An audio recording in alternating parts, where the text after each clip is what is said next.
तो फिर आ गए। तुम बात क्यों नहीं मानते? तुम जंगलों में क्यों भटक रहे हो विक्रम? राजमहल लौट जाओ और आराम की जिंदगी बिताओ। सुन लिया ना तुमने? मैं तब तक नहीं जाऊंगा जब तक मेरा काम नहीं पूरा हो जाता, और तुम मेरे साथ चलोगे वरना। अच्छा ठीक है, चलता हूँ मैं, लेकिन मेरी शर्त याद है ना? तुम्हें मेरी एक कहानी सुननी पड़ेगी इस यात्रा के दौरान। और हाँ, तुम बीच में कुछ नहीं बोलोगे, वरना मैं अपने पेड़ पर वापस लौट जाऊंगा।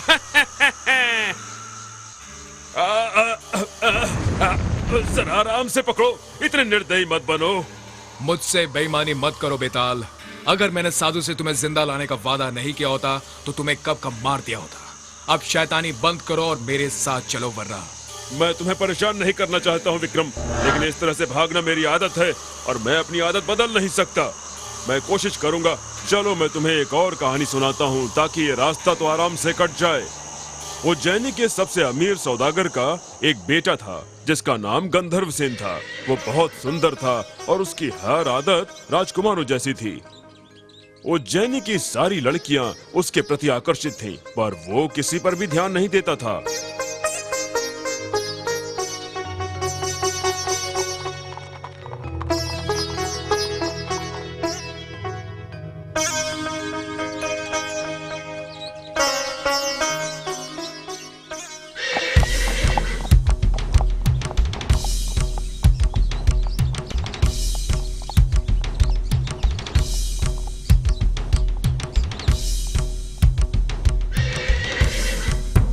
वो काली माँ का परम भक्त था, इसलिए प्रतिदिन काली माँ के मंदिर जाता था।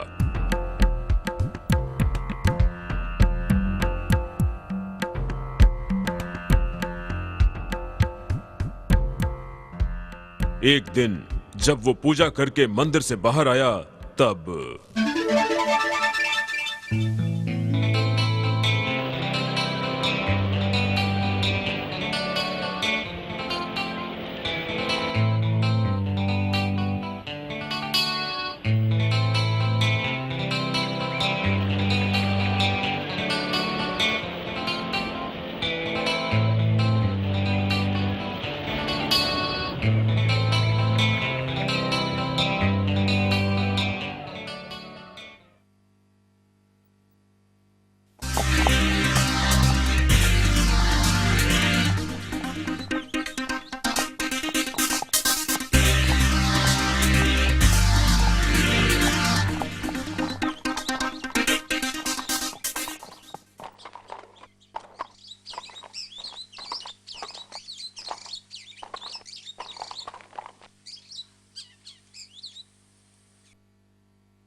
हे काली माँ, आज मैं आपकी पूजा पूरे मन से नहीं कर पाया। आप तो जानती हैं कि मेरा मन उस खूबसूरत लड़की पर जो आ गया है, मुझे उस लड़की से प्यार जो हो गया है। माँ, अगर 1 महीने के अंदर शादी हो गई मेरी, तो मैं आपके चरणों में अपना सर चढ़ा दूंगा।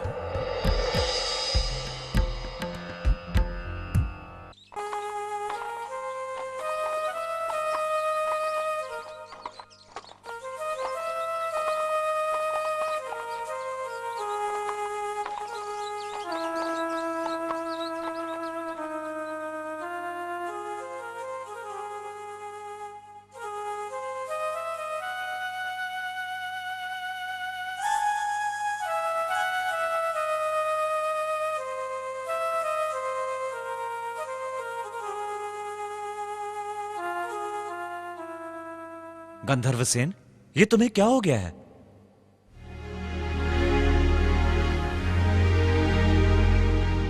देवदत्त, तुम यहाँ कब आए? मैं आज सुबह ही परदेश से वापस लौटा हूँ। मैंने तुम्हारी सेहत के बारे में आते ही सुना।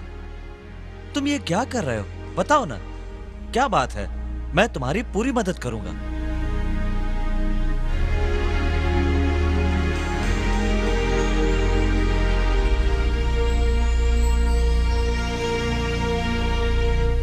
चिंता मत करो, मैं वादा करता हूँ वो चाहे जहां भी होगी मैं उस लड़की को ढूंढ कर निकालूंगा।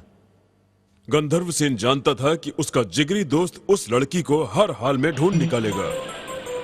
देवदत्त भी अपने दोस्त के लिए चिंतित था और उसने उस लड़की को ढूंढ निकाला।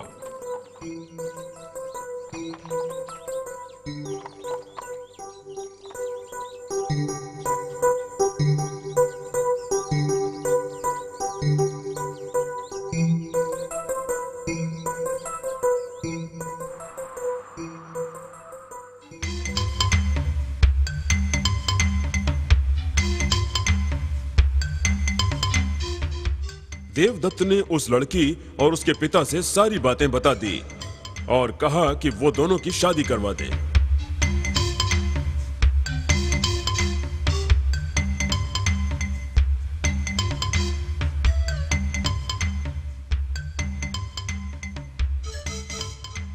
हाँ, मैंने उन दोनों से बात कर ली है और लड़की भी शादी के लिए तैयार है।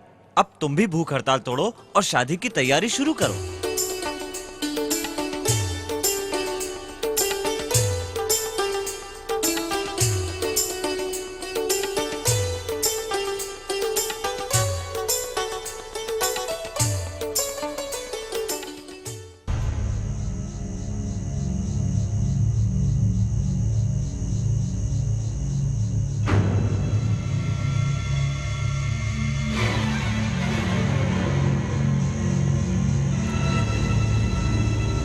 तुमने उस लड़की से शादी कर ली गंधर्व सेन, लेकिन तुमने मां काली से किया अपना वादा पूरा नहीं किया। तुमने सर चढ़ाने का वादा किया था, सर चढ़ाने का वादा, और तुम भूल गए। तुम तो बड़े स्वार्थी हो, अपने वादे को भी पूरा नहीं किया। तुम तो पूरे धोखेबाज हो, धोखेबाज हो तुम। मैं धोखेबाज नहीं हूं। मैं कल सुबह अपना वादा पूरा करूंगा और मां काली के चरणों में अपना सर चढ़ा दूंगा।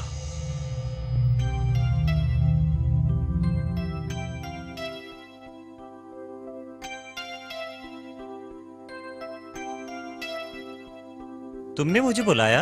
हाँ, हम दोनों मंदिर जा रहे हैं। हमारे साथ चलना चाहोगे?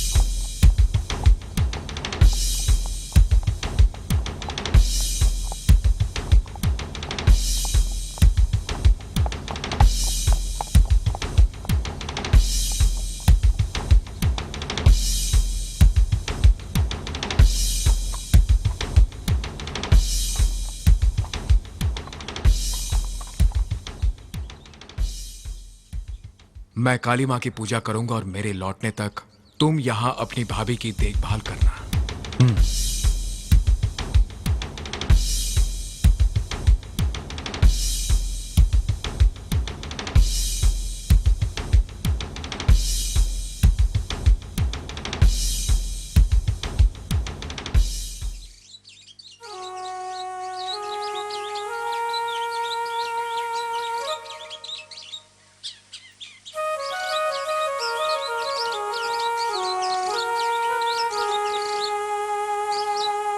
उसे इतनी देर क्यों लग रही है?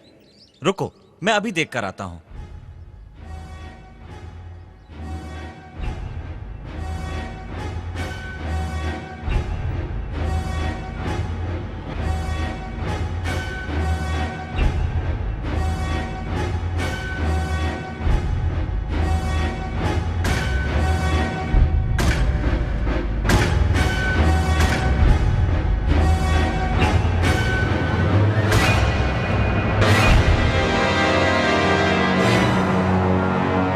भगवान, ये क्या?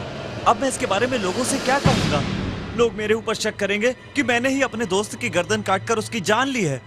मैं अब भाभी को क्या जवाब दूंगा?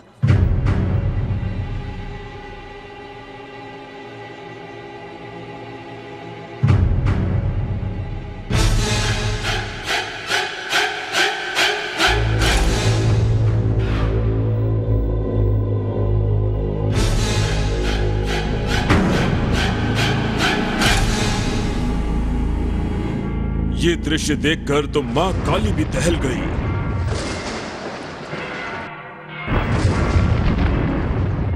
तभी एक तेज रोशनी प्रकट हुई और दोनों के सिर धड़ के साथ जुड़ गए।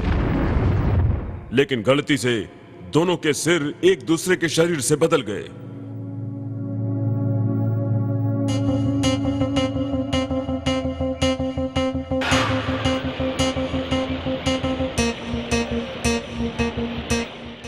अब बताओ विक्रम, वो बेचारी किसे अपना पति मानेगी?